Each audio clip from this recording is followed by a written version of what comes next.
Friends ഒരാൾ ചായ കുടിച്ചോണ്ടിരിക്കലാണ്. അന്നേരം വേറൊരാൾ അതിലേ പോകും. അന്നേരം ഇയാൾ പറയും ബാവുക്ക ചായ കുടിക്കാലാം. അന്നേരം ഇയാൾ പറയും ഇന്നെ പോലത്തെ പാവപ്പെട്ട ആളെ വീട്ടിൽ നിന്ന് നമ്മൾ ചായ കുടിക്കൂല, അത് സ്റ്റീൽ ഗ്ലാസ്സിൽ നമ്മൾ കുപ്പി ഗ്ലാസ്സിലെ ചായ കുടിക്കും. അന്നേരം അവൻ പറയും ഏത് ഗ്ലാസ് കുടിച്ചാലും ചായയുടെ ടേസ്റ്റ് എല്ലാം ഒന്നല്ലിക്കാം.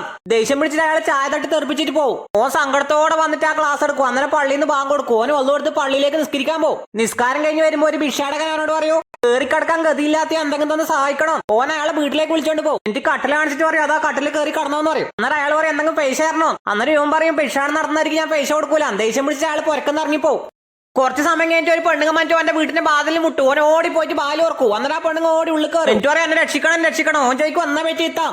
അന്നേരം ഓർ പറയും എന്നെ പോലത്തെ പെണ്ണുങ്ങന്മാരെല്ലാം തട്ടിക്കൊണ്ട് പോയിട്ട് ഒരു സ്ഥലത്ത് പൂട്ടിയിട്ട് ആണെന്ന് ഞാൻ രക്ഷപ്പെട്ട് വരുന്ന കേട്ടിട്ട് ഓൻ അടുത്തേക്ക് പോകും. ബാലോർ നോക്കുമ്പോണ്ട് അവിടെ കുറെ പെണ്ണുങ്ങോ. ഓൻ ചോദിക്കും ആരായി ചെയ്തേ. അന്നേരം ബേക്കെന്ന് പറയും ഞാനാടാ. ഓൻ തിരിഞ്ഞു നോക്കുമ്പോ ആ ഭിക്ഷാടനം നടത്തിയ ആൾ. ഓൻ അയാൾക്ക് ഒരൊറ്റ അടി കൊടുക്കും. അയാൾ ക്ലോസ് ആവും. പെണ്ണുങ്ങന്മാരെല്ലാം അവനെ പൊന്നുമോനെ എന്ന് വിളിക്കും. വിവരം ഫോണിലൂട്ട് എല്ലാവരും അറിയും. അങ്ങനെ അവർക്ക് നല്ല ജനപിന്തുണ കിട്ടും. രാഷ്ട്രീയക്കാർ ഓനെ ഇലക്ഷനിൽ എത്തിക്കും. ഓൻ ജയിച്ച് മന്ത്രിയാവും. എനിക്ക് റേഷൻ പിടയിലൂടെ കുപ്പി ക്ലാസ് വിതരണം ചെയ്യും. അങ്ങനെ പാവപ്പെട്ടവരും കുപ്പി ക്ലാസ് ചായ കുടിക്കും. അങ്ങനെ പാവപ്പെട്ടവൻ പണക്കാരനെന്നുള്ള വേർതിരിവ് ഇല്ലാണ്ടാവും. അപ്പൊ വീഡിയോ ഇഷ്ടപ്പെട്ടാൽ സപ്പോർട്ട് ചെയ്യാൻ മറക്കല്ലേട്ടാ.